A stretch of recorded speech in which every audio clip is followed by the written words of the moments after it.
Hello, and welcome to another exciting episode of BarQuest, the podcast where I take hilarious comedians to their favorite bars in Chicago. Today, I'm here with none other than the one, the only, Princess Gwen Rose. Hey, thanks for having me, Seth. No problem. Thanks for doing that. I started doing the Princess Gwen Rose thing to troll one of our comedy colleagues. Oh, really? I was annoyed that she was going by a stage name, and I was like, well, I can just get people to call me whatever I want then. So I started telling people to call me Princess Gwen Rose. No one was more adamant about calling me Princess Gwen Rose than you. Than me? Yeah. Well, I was trying to do it right. I was like, I didn't want to. I asked you to do something and you did it. We ran a show together for a year and a half. Yeah. And when I would make the posters for the show, it would be hosted by Gwen Rose. And when you would make the posters, it was hosted by Princess Gwen Rose. I was formal. It was a full name. I did that with Matt Torres, too, because one time he said for the flyer, do Matthew Patrick Torres. So I always did that. And then he's like, I don't know why you always put that on the flyer. I'm like, you told me to do that. No, I know that I asked you. Yeah. But I also liked PG. I thought that PG was good. I thought that was a fun, what up, PG? I always liked that when you'd say that. Well, hell yeah. Thanks for doing the show today. We obviously have a bunch of history together in the comedy scene. Used to run Power Comedy Hour over at Jake's Pub. We just passed by there on the way over today. Tell the viewers at home where we're at today. We're at the world famous Wiener Circle, the only place on earth that I thought of. Actually, this was the only place in Chicago that I would have gone with you. Really? I was thinking about asking you to do the 40-minute trek back to where I grew up. Oh, wow. To go to the dingiest dive bar I spent my 20s at. Where did you grow up? Northwest Indiana. So this dive bar would have been in Dyer, Indiana. It's called Finnegan's. Finnegan's. Okay. Shout out to Finnegan's. I don't think they need the shout out. It's dusty. Oh, God. It's dark and dusty. Oh, God. Yeah. And if it's still open, go there, I guess. I don't know. They used to have karaoke Friday nights. I'd get blackout drunk. Nice. And scream the Drew Carey theme song, the President of the United States, Cleveland Rocks. Yes. Or I'd do Gump by Weird Al. Great. Or what was the other one? Instead of Lump. Instead of Lump, I would do Gump. Or that, or the other one that was heavy in rotation for me, which is still one I pull out now when my friends want to go to karaoke, is I'm on a Boat by Lonely Island. Wow. So keeping much it so, alive. Yeah, so much so that this past week when it was my birthday, two of my friends pulled out the I'm on a Boat for the Instagram story. Wow. So it's my legacy now. So now it's you've combined it into it. It's my song. It's one and the same. Yeah. It's your calling card. We're in the Relish Room. The Relish Room. Which is wild. This is I'll do some videos and pics of the room. Very green. Makes sense. Looks like someone's basement. Yeah. Kind of vibes.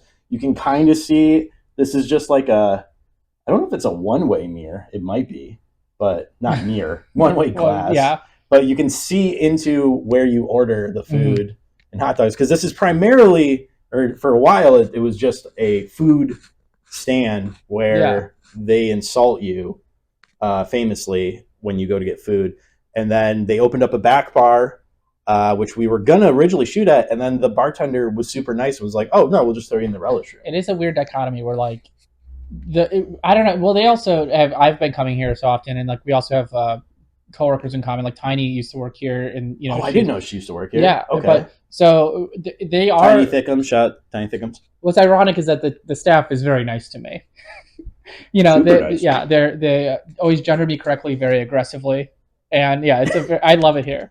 They're mean to everybody but me. You're waiting. Are you waiting for the other shoe to drop, or you're just I pitched them 3 years ago when I was starting off. I pitched them a sketch where they were aggressively nice to me, and I was like, this is great. And then I left, and they're like, oh, that poor motherfucker. We got to be nice to her. Her life is it just maybe we'll still they can't. Yeah, they can't even insult you. They're like, God damn. It's the one person that they your hands on. Her life sucks so much that we must be nice to her. Jesus. They were very nice on the way in. Okay, so before we get into we dabbled a little bit on why you chose the spot. Before we get into that, tell the folks at home a little bit about yourself. You obviously hail from Indiana. Yeah. what made you come to Chicago, and a little bit about your comedy career up until now. Yeah, so I was living with my parents during COVID. I had already I was doing improv and sketch before COVID at the IO Theater. I had a talk show there, and then I tried stand up. I did 3 open mics. When did you move to Chicago? Well, not yet at this point of the story. Okay, yeah. Okay. So I was still living Commuting? in Indiana and and doing an hour out. Sometimes you say damn, but sometimes it was less time to get from the IO Theater to back to Indiana than it would be to get to Lincoln Lodge if I take the bus home. Okay. I see. But I forget about how many people commute from Indiana. It's where I grew up in Indiana, it's a suburb of Chicago. Yeah.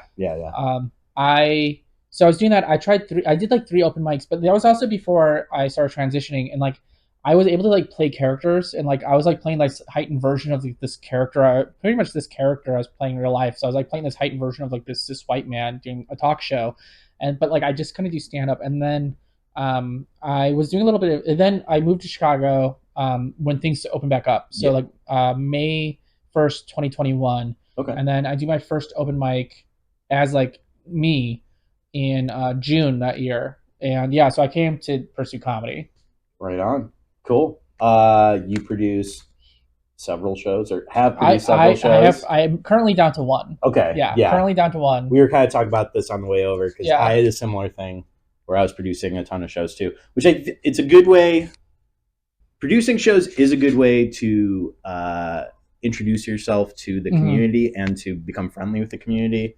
You get to give space to people that you think are very funny, and then you obviously get a lot of reps. But there's definitely a cutoff point where you're okay, this is a third job and it's not paying. Yeah, and I don't think I want to even mention the one show by name, but I think that's kind of what happened to all 4 of us, where we were just kind of it's kind of all happening for all of us right now, and it's, I don't know, it was a lot to run a weekly, and weeklies are insane. I'm down to 1 monthly. That's where I'm at. I guess if you're a crazy producer and you're really stoked on it, sure, do a weekly. Or you're in your first 2 years, get out there and do whatever. But it's going to give you the reps, which is cool. But at some point, it's overwhelming, and then it's also I don't know, all the politics of why aren't you booking me and all this other stuff, and it's just I don't know, man, you're not that good, and stop bothering me. Yeah, it's tough. You end up. I used to respond to everyone because I hated getting left on red, and at a certain point, you just have to ignore people, and it sucks. You don't want to ghost fellow comedians, but you're just and what's crazier is sometimes I would give everybody a space, and then a month or 2 later they'd hit me back up for another spot again. Sometimes after they bombed that's always horrifically, and I'm dude, you left through the back door, you're asking me for another spot a month later. I'm there are a lot of comedians that have more gall than talent. Yeah that's a very good statement. Well, hell yeah. Well, now you're here. You've been blowing up on Instagram lately. A little bit. Freaking rules. Well deserved. Okay, so we kind of talked about it a little bit, but you're using clips from a headlining special that you did at Laugh Factory? Yeah, I did. I headlined. It was just 20 minutes, but I did their Fresh Faces thing.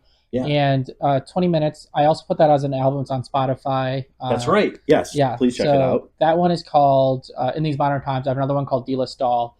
And I saw that. Yeah, you dropped 2 back to back. I dropped 2 comedy albums in February because I was having a manic episode. I did not do well in February. I was so depressed, and I put out 2 comedy albums, and also I gained 7,000 Instagram followers in that time. Crazy. And it was so weird. It was a weird. And that's when that other show ended, and it was such a weird time. It's a little chaotic. It was so chaotic. But we're starting to even out a little now. Yeah. Cool. That's great. Yeah, March is a new month. Spring is coming. Yeah, exactly. Yeah. We got this. Well, hell yeah. Very, very fun things in store. We'll get into that later. But let's focus back on Wiener Circle. We're in Lincoln Park. Yeah. Lincoln Park area, close to the lake. Why did you come here for the first time, and what are some good memories you have? I came here for the first time just because I'm a religious Conan fan. Conan's my North Star in comedy. I'm just trying to be like him. Conan O'Brien. Okay. Not the other Conan.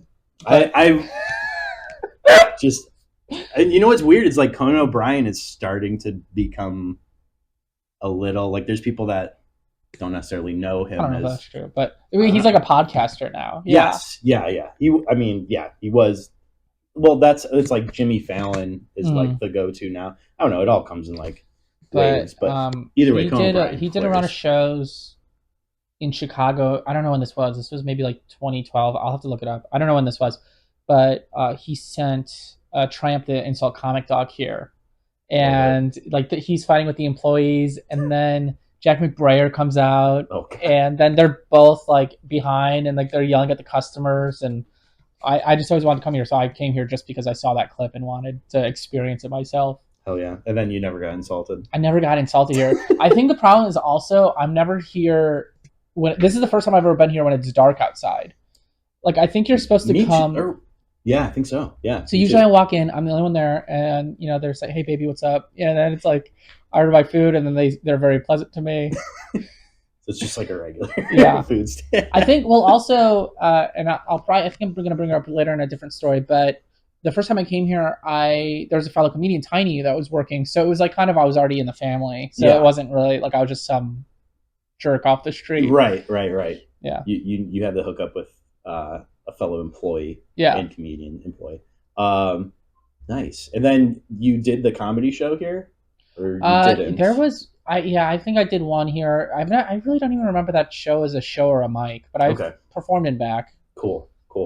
Was there like a good amount of people for it, or was it pretty? It's a small space out back. It was also like an open air show. I think this still might have been like when we were still pretty COVID cautious. That makes sense. Which means I wasn't very good at comedy yet. Early days. Nice. Dude, I watched a clip today of my first paid set. I opened up for a cigarette sandwich at a theater that I'm not going to name. Okay. And it was so horrible. And I can't believe that like anybody was booking me back then. You know what? Cigarette sandwich was a big deal though. Oh yeah. I was such a fan of that. I remember when I got on there and I was like, holy shit, So that was the first show that booked me to pay me, but you were the first person to book me for a paid show. It's just like those two things happened at like you booked me at like in July for like August, and then like they booked me the week of. So it was like you were the first to book me, but that was the first paid one. Gotcha. That was the first one I did and got paid. Nice. Yeah. Nice. Yeah, that was a great show. R.I.P.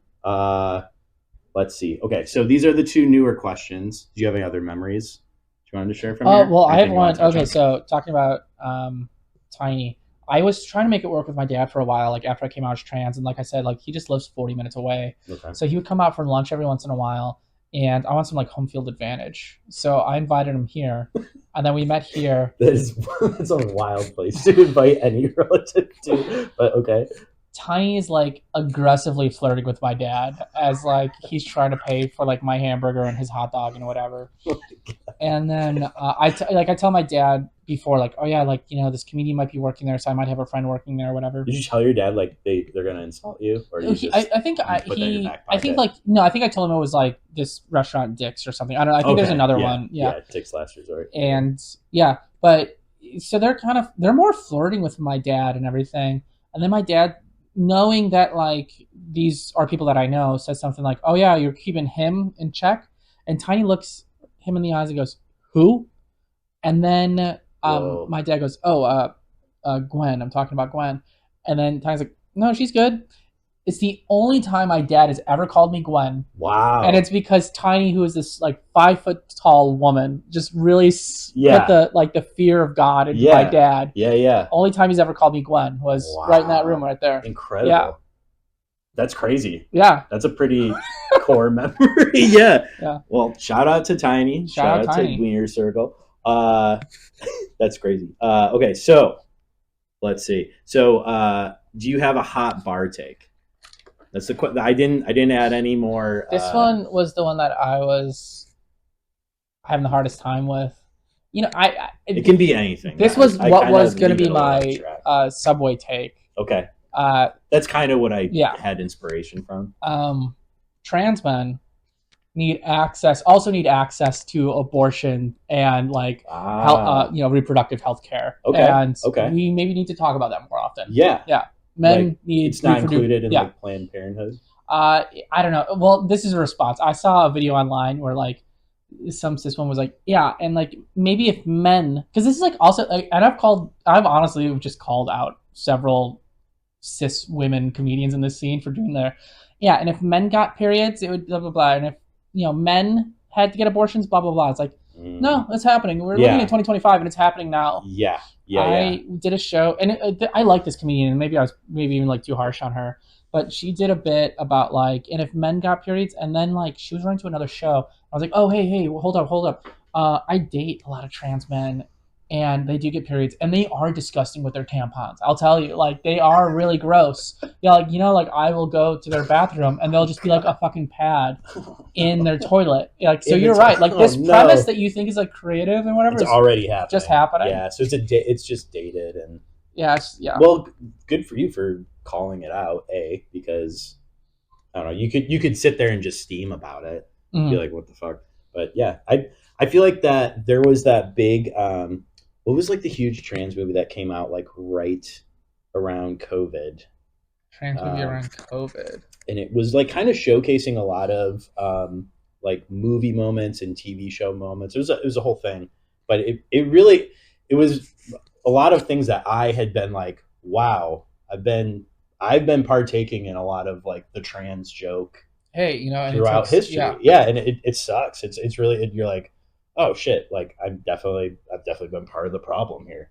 But if somebody doesn't point it out to me, sometimes it's like, I don't know I'm doing it. So I'm thankful when people do. Hey, dude, that's and like, I could have been cool, nicer. I could have been nicer about it. That's also like that joke also seems like a very like early comic premise type thing too. And this is someone who's had a lot of success since then, and it probably has helped them out not to do such a lazy joke.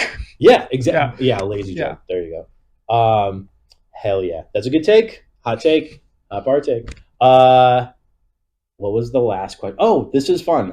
This has nothing to do with bars. I just think it's a good question. What's something in the past year that you've done within your own life, a life hack, comedy hack, whatever, that has significantly improved your life? You were talking about how I went from having about 3,000 Instagram followers to 12,000. Yeah. I had this conversation with another comedian where I was just texting her. I was like, I am so sick of like chasing these accolades and stuff. I'm gonna make my art, and I'm gonna do exactly what I want to do, because I'm about like I said, so June would be my fourth year, starting my fourth year in comedy. So I'm about like a little more than 3.5 years in. So about 3.25 or whatever years in, I was like, I'm sick of people telling me that like I need to cater to a male audience. I'm sick of people telling me that like I need to stop talking about being trans on stage. I'm sick of all this stuff. That's crazy. So I just really started making the art that I want to make. So now I was telling you on the car right over here, like I do a joke about like non-binary people liking Avatar: The Last Airbender, and like that blew up online. It's like that is such a niche specific joke, and like it's just I don't know. You're reaching like the people though that are really. It's kind of like the saying, "A front to everybody's a front to no one." If you're making art for everyone, you're making art for no one. Yeah. It's like it's too can become almost like too plain, or you're not taking enough risks, or you're not finding your certain circles of people that are gonna be like. And like, totally good. I don't do that non-binary joke when I'm playing at the Laugh Factory, because like I know that that's not what. But like if I'm playing some like queer room at Lincoln Lodge, like. Hell yeah, I'm pulling that out, and they're gonna fucking love it. Yeah. So like, there's like still some professional like, I know I'm gonna do this stuff at Laugh Factory because it's a job, and like I'm gonna make sure the audience gets what they want. It's not really my job to preach to them or whatever. Like I'm there, but like I'm not. There's no apology or no like. No, I'm still doing it as me, and I'm doing like I'm not apologizing for being trans. I'm like still talking about being trans, but like it's a different.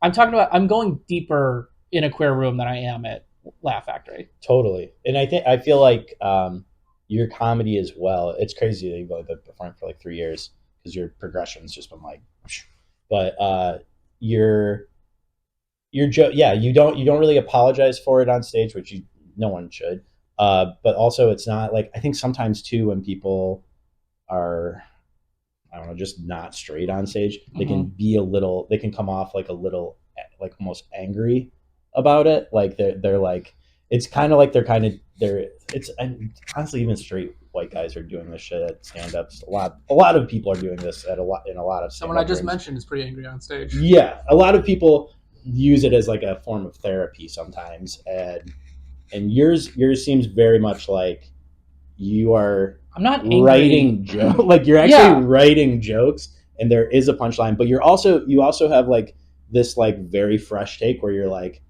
talking about shit that I don't know, like I guess for me, like you're saying a lot of jokes that is exposing me to scenarios that I don't know about. Like there is this when you thing talk where, about like trans people that you're hooking up with, and then it's like it's just this whole world of like new premises and new hilarious like lines at the end that aren't you're not making fun of any situation. It's just like you're just showing us a little bit into your own life, and it's awesome. We are people who ask to be given microphones, and it's like, you know, at some point, Spider-Man kind of is my religion. So with great power must also come a great responsibility. Like at the Super Bowl, when Kendrick Lamar says 40 acres and a mule, then that skyrockets on Google the next day. Like he used his platform to say something. Yeah. So like I'm going on stage and saying like, I'm talking about Trump, and I'm saying like, hey, trans people make up less than 1% of the population, and so why are we going after them so hard? And I'm saying all this stuff, and there's like, the art then becomes how many punchlines can I get throughout this while still dispensing information? Yeah, which I 100% do. You do I was gonna say you do an incredible job of both that, and like, yeah, and I think there's something to say about that too right now, with you like kind of diving into and like posting stuff on Instagram and it taking off. Is I think like the shit with Trump is so insane right now, but like I think people are like, I don't know. People are trying to give more space to you as well. I feel like now more than ever with this crazy shit. So that's awesome. It just rocks. Cool. I think that's everything. Did you have anything else you wanted to talk about before we plug stuff? No, I think that was fun. Yeah. Cool. Hell yeah. Oh, what are we drinking? I usually do this at the beginning of the episode. Yeah. But I am a bad host. You're drinking. You've been sober. I got a Diet Pepsi because with my hormone replacement therapy, I'm going through puberty. Yeah. So I can either be going through puberty, have Donald Trump be president, and drink. So I can't do all three. Yeah, that's a yeah. And which I found out, and So but you've been sober for a minute now. No, I did 192 days last year. Okay. That's what and then I was kind of like, maybe I'll drink, but like every once in a while. I was maybe drinking like once a week, and then I had an incident. I had a couple. I had one or two like where I was really acting out. So we're back on the Diet Pepsi, and this time it's probably for good. I was like so stoned the first like 14 days of like I was just taking an edible every day. Yeah. But just Diet Pepsis now. Nice. Classic. I'm drinking Freedom of Speech Revolution Sour. I don't know which one, but it's good. She was like, I don't think you're going to like it. Do you like it? I like it. Nice. Yeah. She's like, it's sour. I was like, I know. I should have got her name to give her a shout out, but the staff here rules either way. Wiener Circle rules. The Relish Room is very cool. If you have other podcasts, you can book this room. They were very gracious and cool enough to give it to us because it was free. Yeah. And they're just awesome. What do you want to plug? What do you got coming up? Yeah. Where can people check you out? All that good stuff. I have Gwen Rose and Allies every month at Lincoln Lodge. The date's a little bit floating right now. We haven't like locked in a specific like. Is that the show I was on? Yeah, you were on Allies at the lodge. You were saying Allies, and I was like, don't. And I seriously thought that was just like a one-off show. So when I saw there was another one, I was like, oh, this is awesome. It's coming back because that show is incredible. I was doing that every 3 months, and now that's up to once a month. So like you'll be able to find that once a month at Lincoln Lodge. And then just go Princess Gwen Rose on Instagram. Princess Gwen Rose on Instagram. Yeah. PGR. Hell yeah. And hopefully some things in the works. We'll keep it on the hush. But you'll hopefully be able to see Gwen all over the place soon. Keep following her. Keep watching her clips. Share her clips. Tell people about her clips, her reels. And if you're telling people that you're a trans ally, this is what you do. You go to Princess Gwen Rose on Instagram, you definitely follow, and then you like you just go down and like it. I'm not going to think you're a creep. You just like every single thing, maybe comment on most of them, and then you share a couple to your story. So that's what you do to be an ally to trans people right now. It's very specifically about me, but it will help one trans person. So it's huge. And those clips are, they take a lot of time to edit. That I used to edit. I went to school for film, and I'm like back in doing it, and I'm like, yeah, I'll just edit like this 30-second, 1 minute clip, and then like an hour or two goes by, and I was like, that just took like 2 hours for me to do. So you're releasing them at a crazy rate, so you're putting a lot of work into it. So please pay it back and show some love for PG. Sweet. Well, thank you for being on the show. Thanks for having me. Thanks for checking us out. We'll be at another bar next episode, and tell your friends about it. And yeah, that's it. Thank you. Yeah, thanks for having me. Yeah.